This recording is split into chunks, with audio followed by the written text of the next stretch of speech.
What's going on, my broskies? My name is Toadskii, back again, here to bring you guys yet another One Piece Treasure Cruise video. We do know that the treasure map is currently live versus the Film Gold crew. However, we do have information now about the upcoming KIZUNA clash, and it's going to be against Borsalino. He is the boss unit. And of course, by playing the event, you'll be able to pick up the Super Evolution Skulls for the brand new Zephyr 6 Plus, and he is actually a boosted unit. The boosted list is obviously here, but yeah, Zephyr 6 Plus, he looks like a really fun unit. I'm really looking forward to getting my hands on him eventually. But in this video, we're going to be talking about preparation and just giving you guys some ideas as for team ideas or for some certain characters that you may want to look at for taking on this brand new Pirate Alliance KIZUNA clash. Now, remember, this is not a super boss. This is a generic KIZUNA clash, so there's only the 10-star difficulty. Obviously, there are the lower ones if you find the 10-star difficulty a little bit too challenging. So, without further ado, let's get into it. So the first boss is versus the Strength Borsalino, and Quick and Int characters is what you want to build for, as those characters will receive the cooldown for this fight. Now in Battle 2, there's going to be a full board of badly matching slots, and there's going to be some resilience. So this is where the Ivankov is actually pretty clutch. This is a previously released KIZUNA free-to-play character, and Ivankov's special does remove resilience by 5 and changes unfavorable slots into matching, as well as giving an attack boost, but ideally you would use the Uta special on stage 2. Now you can use it on stage 1 to get the biggest buff on stage 3, however there is a really annoying gimmick that occurs later on. So ideally use Uta first, and then you would use the Ivankov special. Ideally use the Friend Captain Uta special first. Then when you reach the final stage, there's a bunch of different gimmicks. Another thing I forgot to mention is on stage 2, you probably want to use this special of Inazuma. This is one of the earliest rare recruits to come out. Look at his ID number, 677. The main reason is because he gives your own crew damage threshold for 3 turns. So you use it on stage 2 and you carry it into the enemy preemptive attack of stage 3. Now the main reason why that is very important is because when you reach stage 3, the boss fight, he does 100,000 damage to you, and once it's past level 31, it's actually 200,000 damage, so you need that to survive. Now, another thing is that there is going to be 5 turns of defense up. It does become 6 turns after level 31, which is why we have Kinim on Denjiro. Not an ideal unit to use under Uta, but they are just kind of a nice unit because they do fulfill that ability to remove defense up by 6. Plus, we can have Kanjuro support on him. We also have Neptune on Shiramansheri and Morley on Ivankov to remove 5 turns of despair total, and it becomes 8 turns, of course, with our Sockets ability as well. Now, there is also a really annoying gimmick here, which is what occurs, is that after level 31, the enemy is going to put up a damage limiter where you can only do 70% of the enemy's maximum health. And ideally what we would do here is we would use the Uta special of our captain to get the effect where if you already have your turn progress activated effect launched, then instead of getting all of her buffs, she's actually right here at the bottom. It says it changes all slots including block into tandem, locks them for 2 turns, and you get a chain multiplier boost. So that's obviously pretty significant. Then we can have the support of Shanks, which will give a 1.75 affinity for your quick characters. Of course, you could replace it with any other color affinity support, and then you would just kill. Now, of course, after level 31, the enemy actually survives with 30% of their health, and then it says after 1 turn has passed, the enemy will put an attack down based on your chain multiplier for 4 turns. And in this instance, we would be using Shirahoshi Mansheri's special, which would actually allow us to remove that actual debuff in its entirety, which is pretty dope. So it's a pretty obscure team, but because the gimmicks are so absurd, you kind of have to do different things in order to actually get through it. So we'll see how things progress. I will aim to use this team or something adjacent to this team when the KIZUNA clash comes out. So in this variation of the team, we're going to be using Gear 5 as our main captain, which is a bit of a weird choice because Gear 5 special will not be charged. He's not a boosted unit. The only reason why we use Gear 5 captain is because when we reach the final stage, the enemy does his preemptive death attack and we will die and Gear 5 will revive us. And the cool thing about that is that when you revive from an enemy's death hit from a preemptive, what occurs is that it actually cancels out the rest of the opponent's preemptive attacks. it's a pretty broken mechanic, because what will happen is you will actually be able to avoid certain debuffs. Now, we don't know which debuffs we're going to be able to avoid with the preemptive death hit revival from Gear 5, and that will definitely change the way that this team is built moving forward. But remember, because we get the revive, we'll become Gear 5 state, which means that we are going to be a lot more powerful, so we'll have a slightly better captain ability. We will also have the Ace and Sabo as their captain ability will resist despair, so if we are inflicted with it, we can just remove it, which is cool. And then their special ability removes despair, and it also just gives us an all boost, changes block slots, it does a lot of really cool things. Sabo gets rid of some debuffs, and he also gives us chain boundary. We also have the support of Toadskii attached to Zoro to remove 1 turn of defense up when we tap perfect. And then the Kuja Pirates, a free-to-play character, are also here to remove 5 turns of defense up. So that, with the support, gets rid of 6. And it also gives us a delayed conditional boost if we have over 50,000 HP, which we should be able to achieve with this team. This is another really obscure team, but it's mainly just due to the fact that the gimmicks in this quest are very annoying. So we'll see how things progress. I'm not 100% sure on what teams I'm going to build thus far for this quest, but I feel like this is a team that should be able to get the job done. Moving on now to the second fight is versus INT, and Shooter and Free Spirit are the characters that receive cooldown here. So because it's an INT boss, you want to build Psi units, but also with Shooter and Free Spirit, it's pretty straightforward in terms of what you would think is going to be ideal in this quest. So we're going to be using Uta Friend Captain here, and because we have Uta on the team, we resist Despair for 1, but her special ability can be used on stage 1, and it can activate every single stage until we reach the boss fight, removing that special bind on stage 2, which is super significant. So you have to use Uta on stage 1 so that it does remove the special bind on that second turn. And then we also have Law and Kid, because it does set enemies' defense to 0, give us a full border slot to give us an attack boost, which we'll already have one from Uta anyway, but with that, it's going to give us enough damage to kill stage 2 pretty comfortably. And then when you reach the boss stage, Despair is removed, Resilience, which we'll have to get around, and we have the Sanji to do that. Sanji special removes Resilience and also gives us a chain boundary. Bind is removed via the Gear 5 Captain. The Intimidate is going to be kind of annoying, so we have to tank that. It does reduce the multiplier of all boosts by -2, which is a very, very high reduction to the multiplier. And then there's also the Gimmicks post level 31, where Despair is increased by 1, the Binding is increased by 1, but it doesn't matter with our captains. And there is also 5 turns of Rainbow Shield, which also doesn't matter because we can transform Luffy into Gear 5 state, ignoring defensive effects. So the rest of the crew here, we've got obviously Luffy gives us Orb and Affinity, Uta gives us an attack boost, guaranteed delayed conditional with Uta as well, but we got Usopp, Yasop, so they are replaceable. You can replace them with something else. We also have Yamato, and Yamato is really cool because we're allowed to inflict the enemy with increased damage taken, so Yamato will enable us to do that, just giving us more damage. And we have all these units on here basically allowing us to activate the super type of Uta and the EX super of Luffy, which is pretty important. The INT fight is the easiest of all of these, so most people shouldn't have too many issues getting through this fight. So the secondary team I want to show off is going to be a 6+ Gear 5 Luffy team.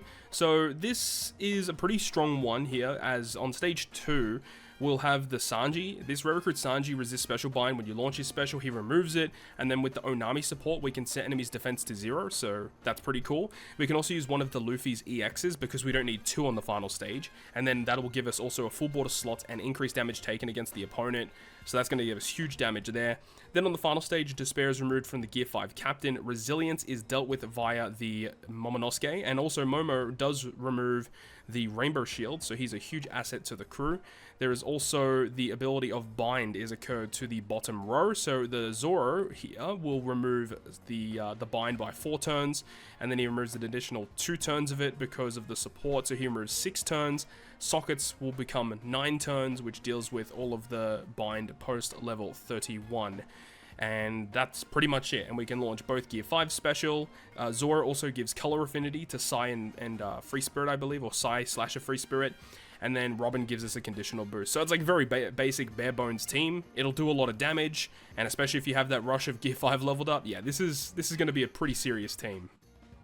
And then we get to one of the most annoying KIZUNA bosses I've read in a hot minute. So this boss, it just has a lot of gimmicks. So first of which, it says it's a quick fight. Strength X quick get cooldown. However, it is not completely a quick boss fight. you'll see there on Battle 2, there is a barrier where you have to hit 4 greats in order to pierce it, and it's only a 1-turn barrier. The team you're seeing here is going to be using double bullet. Now, the bullet here does have level limit break at level 5, and that does actually make a little bit of difference, because you'll see that with the special ability at level limit break 5, it does remove barriers by 2 turns, and it does give you some other beneficial effects. So that is somewhat required in order to get through that barrier, unless if you want to hit 4 greats, go for your life. The supports on all this team remove the bind on stage 2, which is pretty good. Now, on the boss fight, you can see that health bar, it says mixed types. So the first 33% of the health bar is quick, the middle 33% is dex, and the final 34% of the health bar is strength. So what we're doing here is that with double Douglas bullet captains, he's going to be super effective against all types. So it doesn't matter what color the opponent is going to be. That is the vital component of this team. Doesn't matter, we're just hitting super effectively, that's the idea. You can actually inflict ignite and increase damage taken against the opponent, which is what we're going to be doing with Luffy and Ace. We'll talk about them shortly.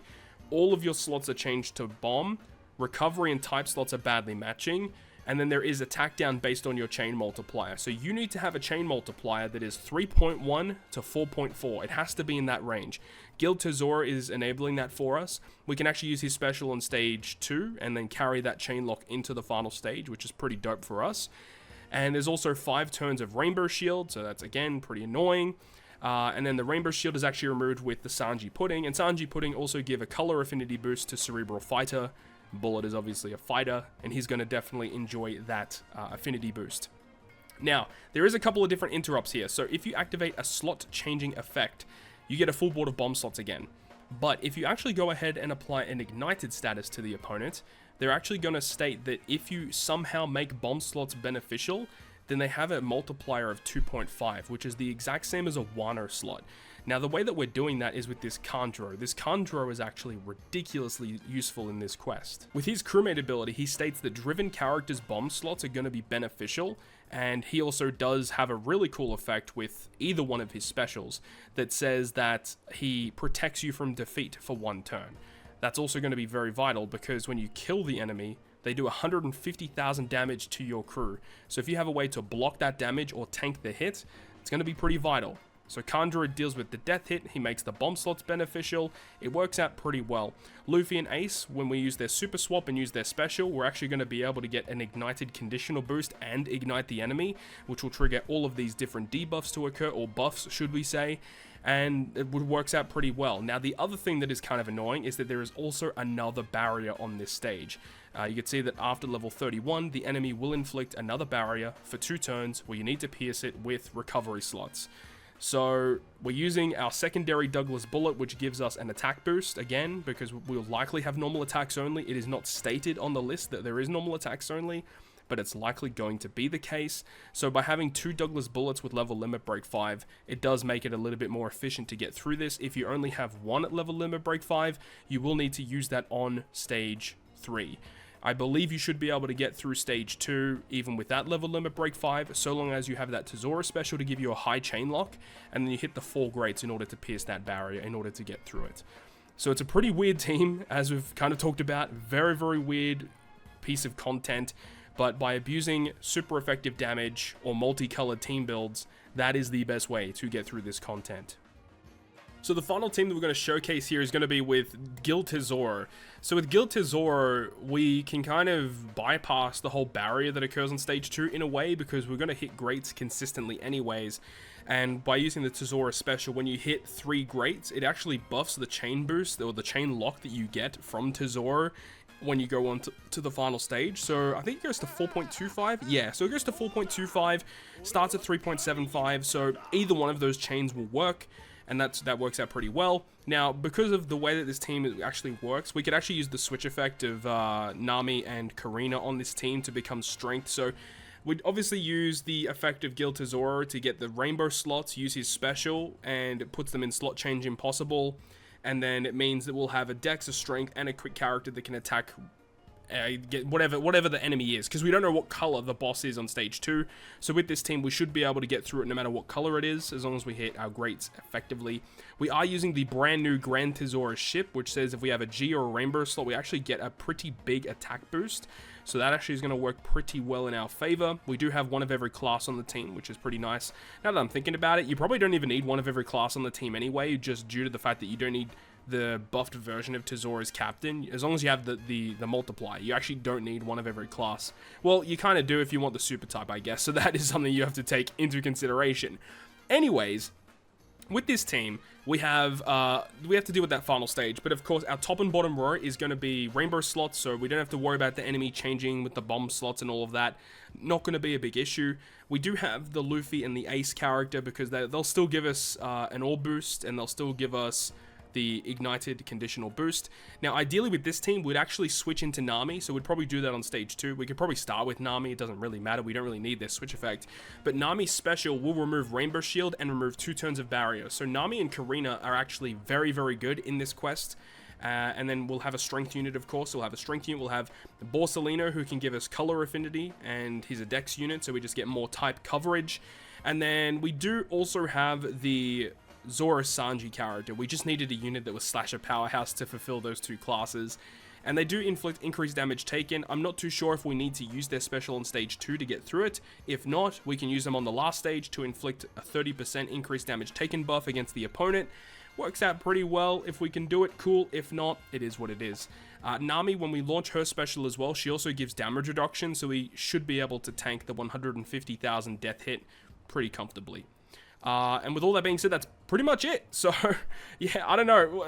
It's a very, very weird piece of content. I don't know. I'm just trying my best out here. We'll see what happens. I'm sure there's going to be plenty of other teams that the community will come up with. And if there are some crazy teams that are super, super efficient, I will likely bring you guys an additional video talking about them.